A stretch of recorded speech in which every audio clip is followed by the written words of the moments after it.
And I look at the exit. I'm like, wait a minute. It took me to exit 861A. For those that don't know, it's a place called Vidor, Texas, Vidor, Vidor. I'm like, uh-oh, I've heard stories. Like pretty much everybody I know in Texas that's black tells me, do not go to Vidor, Texas. I'm like, okay. Yet here I was in Vidor, Texas. All right, what's going on, ladies and gentlemen? The man that you just heard was or is a truck driver. And he was telling about his experience in Vidor, Texas.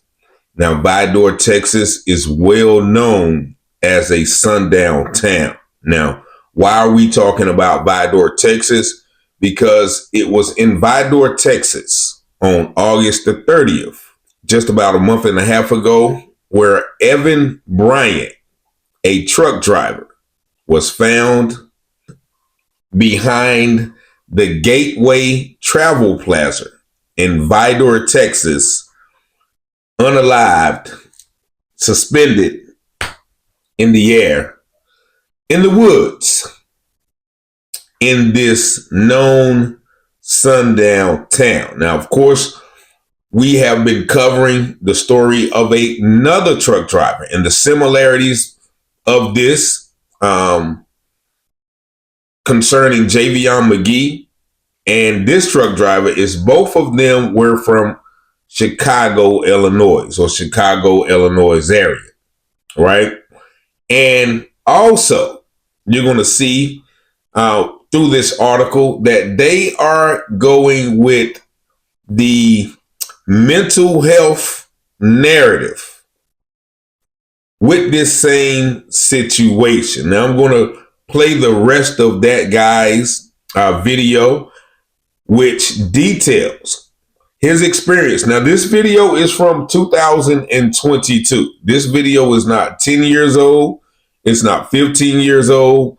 It's not, 30 years old. This is 2 years ago that this gentleman, this truck driver, tells about his experience in Vidor, Texas, where 2 years later, this young black man with his whole future ahead of him, describes as a loving dancer, singer, creator, all of a sudden decides to walk out into these woods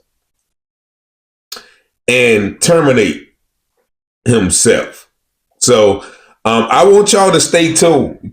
Remember to like, share, and subscribe to the video. And also stay tuned because this is going to get very, very, very interesting.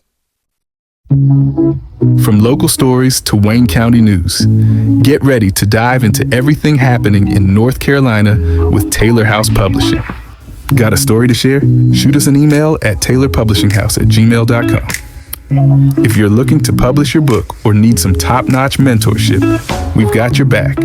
Join the excitement with the one and only Richard Taylor, right here at Taylor House Publishing. Speak with Richard directly at 919-587-7782. Don't forget to smash that like button, hit subscribe, and invite your family and friends to watch. From Wayne County to the Carolina coast, Taylor House brings the news you love most. Tune in on YouTube, don't miss a beat. Local stories that keep you in your feet. Taylor House, we got the school. Taylor House Publishing. Yo, let me tell y'all as quickly as I can about my night in a sundown town. Excuse me. Yes, I said that correctly. A sundown town. 2022, a sundown town. For those who don't know what a sundown town is, look it up on Google. But anyway, so I get a load going to a particular city in Texas. And I'm like, okay, well, let me head on over here and drop this off. They're going to pay me this much. That's perfect. I like that. It's a quick 200 miles, make it quick. Whatever the amount was, great, cool. I get there and I look at the exit. I'm like, wait a minute. It took me to exit 861A. For those that don't know, it's a place called Vidor, Texas, Vidor, Vidor. I'm like, I've heard stories. Like pretty much everybody I know in Texas that's black tells me, do not go to Vidor, Texas. I'm like, okay. Yet here I was in Vidor, Texas. My load didn't deliver until this morning. This is from the perspective of yesterday. Didn't deliver until tomorrow at 8. It was like 5:30. So I get to the place. I'm not giving names of companies or anything like that. But while I'm driving to the place, I see trailer parks. I see a bunch of Confederate flags.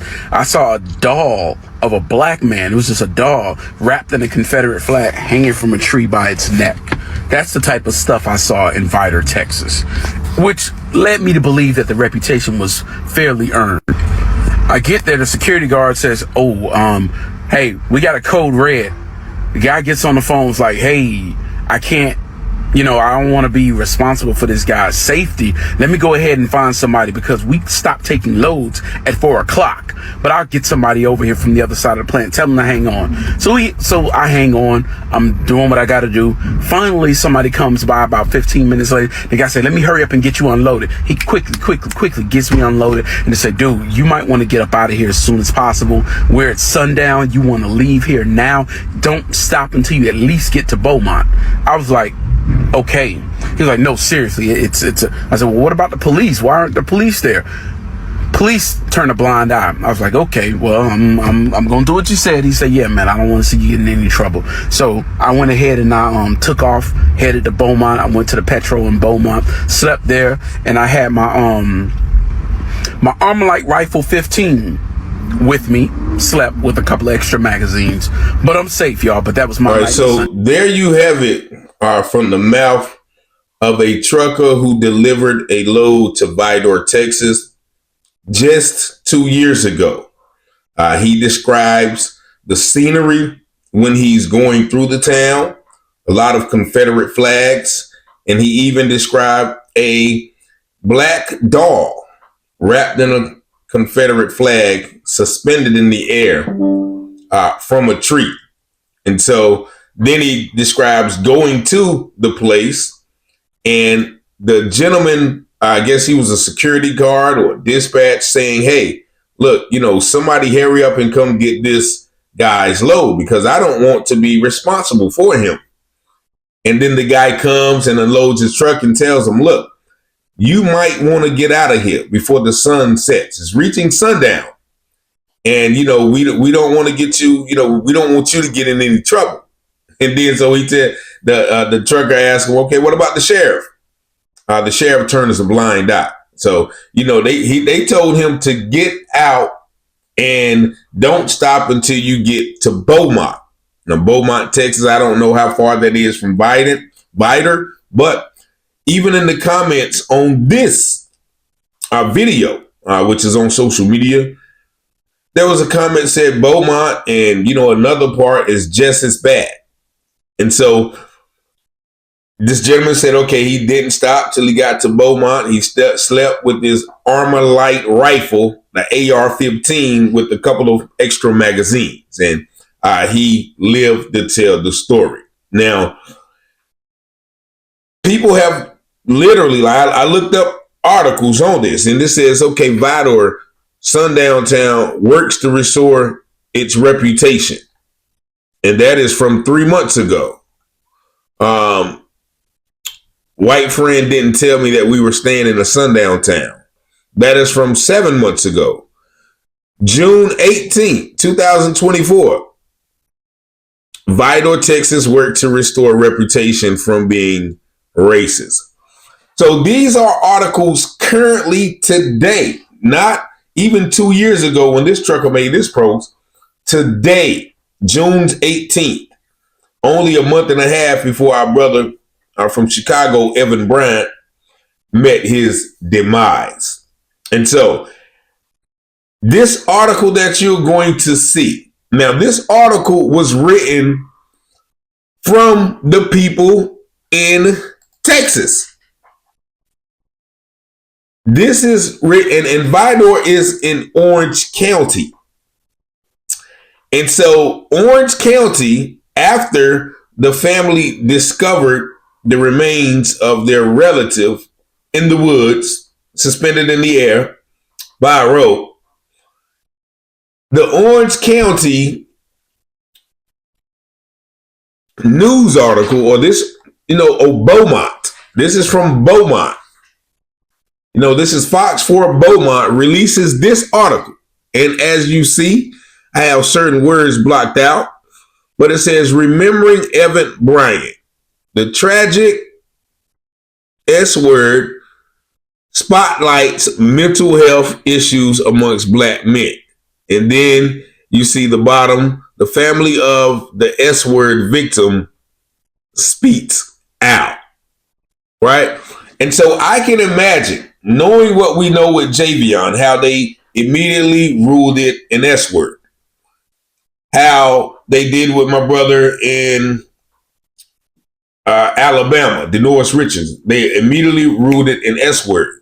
And then the brother in Hattiesburg, Mississippi, I think I talked about that the other day. They immediately ruled it an S word. Now, being that this gentleman was from Chicago and he was found, I'm pretty sure that the family wasn't able to make it in a timely manner from Chicago before the officials can do their investigation and make their preliminary ruling. So, of course, the family, only thing they have to go on is what the sheriffs from Vidor, aka Sundown Town, number one, tells them, right? So, my condolences to the family. I know this is still probably a hard time for them, but because we've uncovered certain things about these situations, and the fact that this trucker literally says, okay, they told him to get out before sundown, it would be irresponsible, in my opinion, not to ask or to even look at the possibility of this man not doing it to himself. Now, I'm going to read a little bit of this article because I can't stomach when they start talking about the mental health narrative. But the family of a man found deceased in Rose City hopes his S word raises awareness about mental health issues and resources for black men. 31-year-old Evan Bryant is described by his aunt Crystal as quiet, gentle, and family-oriented. It's been almost 2 weeks since Bryant's family learned that he unalived himself. King was one of the first to learn what happened. Now, once again, this is from the Orange County Beaumont News Media. And they instantly start talking about the S word in mental health for black men. There's very little details about his supposed unalivement. Then they start talking about his aunt, who recently learned about it and, was one of the first ones to learn what happened. It was life-changing. It was life-changing. It was a life-changing moment. Bryant drove trucks for a living, but having a large family, it was common for him to have spoken to someone at some point. King says family reported him missing when they didn't hear from him for days. On August the 30th, Orange County Sheriff's Office located Bryant's body in the woods behind Gateway Travel Plaza in Rose City. Now, then you have to ask yourself, how did they know to look in the woods behind Gateway Travel Plaza in Rose City? Ask yourself again, how did they even know he was in Rose City? And look at this place right here. This is the Gateway Travel Plaza in Rose City, aka Vidor, Texas, the same Vidor, Texas that the previous truck driver was talking about. This is that place. Now, those are the woods that you see. So it is said that, he just got to Vidor, parked his truck, and then walked out to the woods and unalived himself. This person, the aunt continues, I was literally sick to my stomach in disbelief, said King. I think I'm still a little bit in disbelief. Of course you are, because this man probably did not do it to himself. Now, this is where, the family starts to accept that narrative. King believes a death in the family, the loss of her own father in February, led to Bryant pulling over at a truck stop, walking into the woods, and unaliving himself. Evan was trying to figure out life without my father, a life that he never knew, and the grief was overwhelming, said King. The idea of living life without my father was just more than he could bear, is what I think. Now, there she is trying to rationalize this instance. You hear her say, I lost my father, which I assume was Evan's grandfather, and it was just more than he could bear, is what I think. Not what she knows, but what she's thinking, because she's trying to rationalize it. When this family gets that call, just like, I spoke with Javion McGee's father, Corey, he, all logic, all, investigative antennas go out the air. You're like, what? He did what? Man. So you immediately start, the shock sets in. So you're not thinking, okay, well, that doesn't sound right. No, where was he at? Who found him? What city is this? You're not thinking like that. You're just automatically going to, wow, how could he do that? Okay, why would he do that? You know what I mean? And then, so now the family has made Evan the spokesperson for mental health and black men. Now, the article reads, now the family wants Evan's story to be the change, a catalyst to a larger conversation about black men's mental health, so his expiration may prevent someone else's. Now, here it is again. Now they're bringing in a licensed clinical professional, and then they start throwing out stats. Once again, it says, the black man and S-word numbers are on the rise across the country, said King. Although they know they may be suffering, they are suffering in silence. Now, once again, why are the numbers, quote unquote, on the rise? Because they keep being found in these little towns, suspended in the air from trees. Now, we all know, once again, from the statistics, that when black men do that, they don't do it in that manner. And this licensed professional counselor and the owner of the Rose Center. Now, mind you, this is the Rose City. This plaza was in Rose City. I guess that's like a subdivision or something of Vidor, Texas. Says King is right. Statistics show black men are less likely to report mental health issues. 39% of black Americans deal with mental health issues. Only 21% get help, and the percentage of men within that 21% is in the single digits. Once again, they're painting the picture that, yes, we are suffering in silence. And this is why that when we go to these small towns as truck drivers, as family men, or when we end up in abandoned carports, in rural towns that's known to be racist, it's not because somebody did it to him. Yeah, he was suffering in silence. You know what I'm saying? And then they start comparing us to other people in the article. When you compare our black men to their counterparts, Hispanic males and non-Hispanic males and Caucasian males, again, they show up at the bottom of the list when it comes to how much they're actually willing to report what they're dealing with, said Frazier. You have a lot of people that are suppressing. A lot of our black men are suppressing their issues until they explode. Now, I talked about this on an earlier live. No, we're not suppressing. We have people who we talk to. We have our guys who we talk to. We have our girlfriends who we can talk to. So just because we're not screaming it from the mountaintop, a lot of black men that I know, because I got some guys who will call me right now, man, like, what's up, man?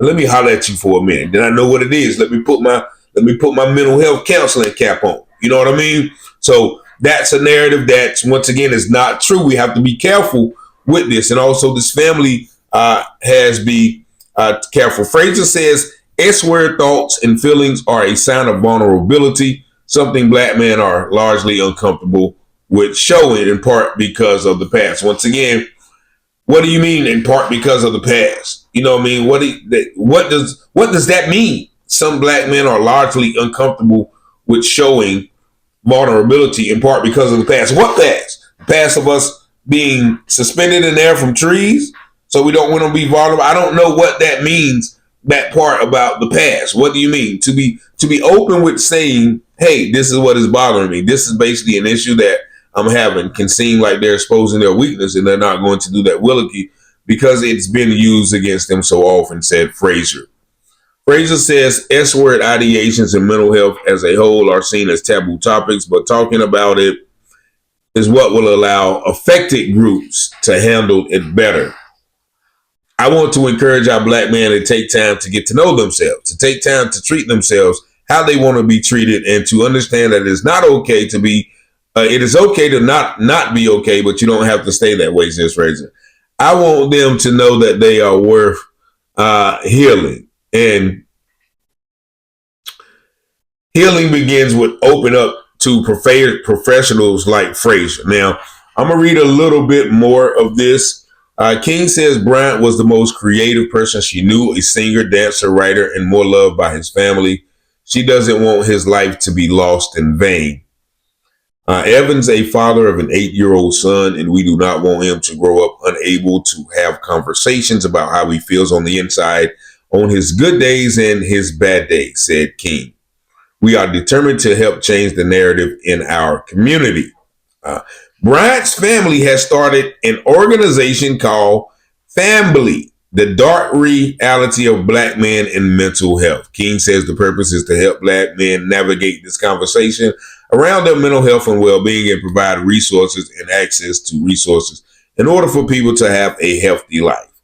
But the organization website can be accessed here, but will not be operational until the weekend. Now, this is only, this article came out September the 12th, only one day after our brother Javion was found, and only 2 weeks after Evan was found. So it's only 2 weeks and the family is starting a organization. Also, Frazier is offering a self-love workshop Saturday, September at the Rose Center from 12. Now, the Rose Center is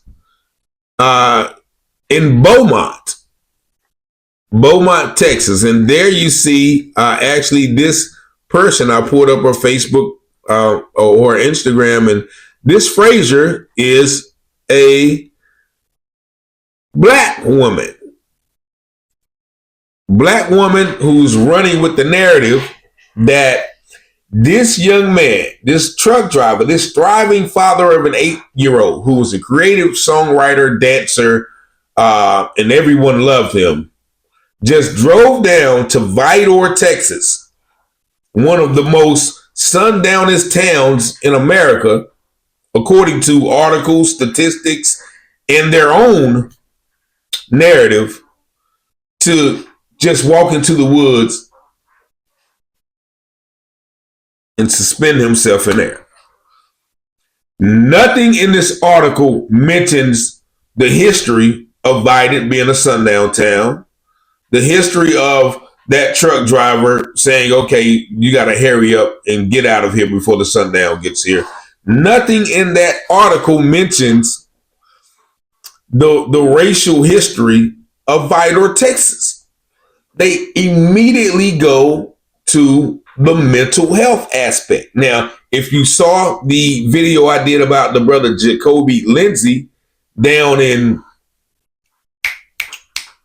Hattiesburg, Mississippi, the news article talked about that for 1 minute, but then they went into a long mental health narrative on the backside of the article. So what are they really trying to do here? You know, because if this narrative, if every time a black man is found, and that is the narrative, then that's going to create more instances for these things to continue if they are not happening as I believe that they are not happening. Meaning, I don't believe these narratives that these men, once again, Javion McGee from Chicago, Illinois, drove down to Henderson, all of a sudden happy, walking out of Walmart with the world on the string, ends up with a rope around his neck, expired. I don't believe my brother Norris Richardson, who's filed a lawsuit against police brutality in Sheffield, Alabama, all of a sudden drives out to rural Alabama somewhere and suspends himself from a carport. And that carport now has been bulldozed down. They said they came out the next day and they bulldozed the carport down. That's something worth looking into. I'm going to have to look into that. Or I don't believe my brother Jacoby Lindsay, who was found suspended in a tree in a fetal position, not dangling and dangling with his, limbs. He was found in a fetal position, which means he was already expired before that instant. And so I want to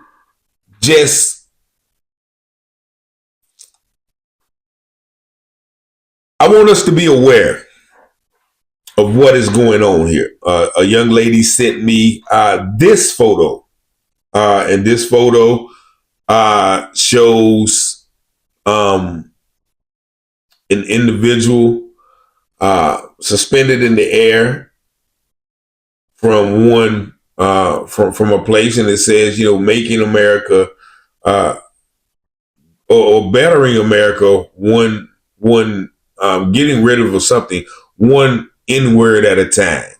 And so this photo was distributed in, I think, Dover, Delaware, or something like that. But one of these photos, it's that what is going on. They're catching these men, these truck drivers, these people who are from out of town, or these people in strenuous situations, and ruling all of these suspicious expirations as self-unalivement. Now, I don't think nobody watching this video would even think that it would be irrational to question.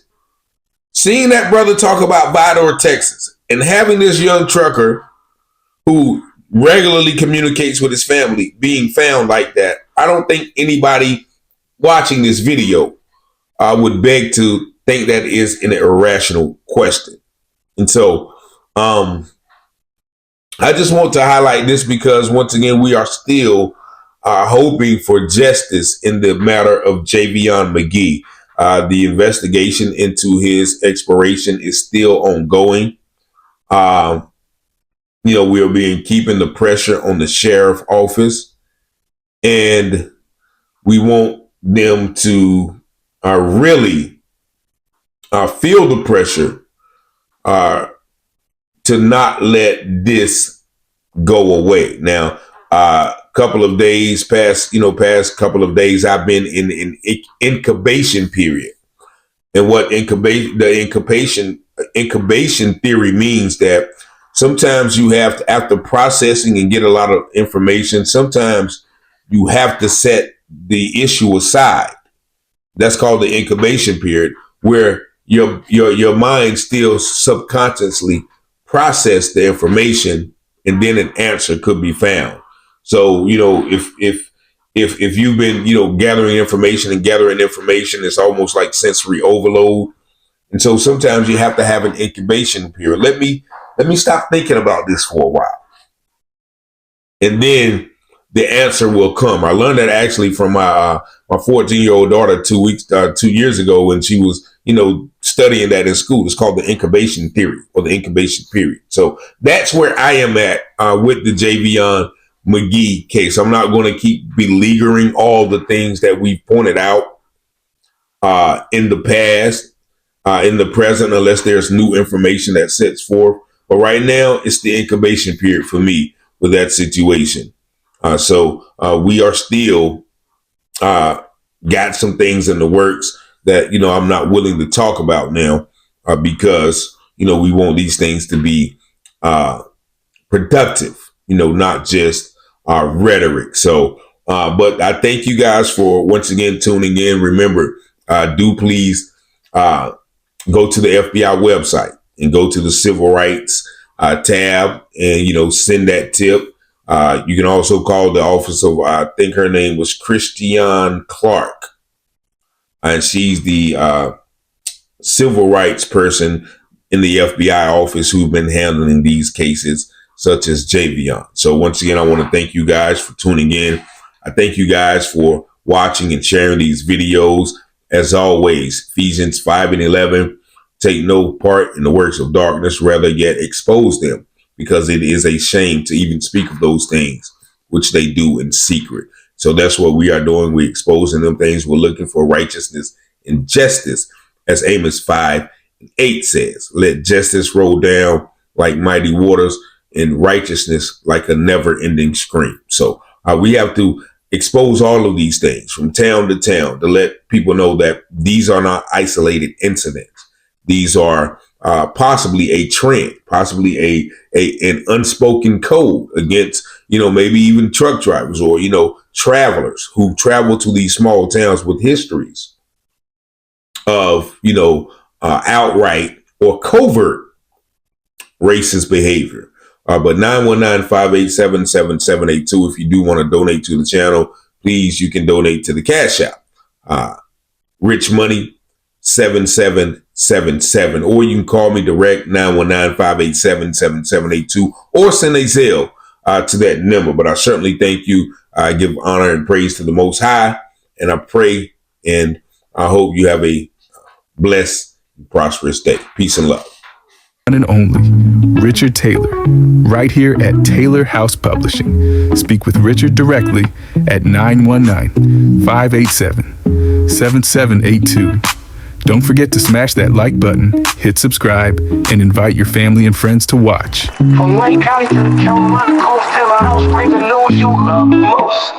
Tune in on YouTube, don't miss a beat. Local stories that keep you in your feet. Taylor House, we got the scoop. Taylor House Publishing.